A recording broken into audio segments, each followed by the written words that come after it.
The bus train crash left behind death, injury, and sadness for many people. It also sparked 36 lawsuits against the city and the bus driver's estate. The family of Michael Bleakney lost a husband and father of 4. Last March, the family sued for $1.7 million for loss of care, guidance, and companionship.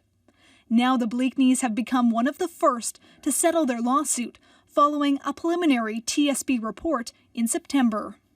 From the report, there was nothing wrong with the train, there was nothing wrong with the crossing, there was nothing wrong with the bus, and there was no medical event for the driver. That leaves one irresistible inference, and that was driver error. The Bleakneys' lawyer says he didn't even have to wait for the final report to come out this week. He says the TSB had already issued enough findings to encourage a settlement. The city owns the bus and is obviously responsible for the bus. It's the city's driver and is vicariously liable for the driver. So I didn't see how the city could avoid liability in a case like this. Details of the settlement are confidential. It's just between lawyers. But this lawyer says not long after the Bleakneys settled, the city approached her and her clients to talk. Well, there was an opportunity, which was an invitation by the City of Ottawa's lawyer. Eliane Lachane represents the family of Rob Moore. The 35-year-old was also one of the 6 people who died in the crash.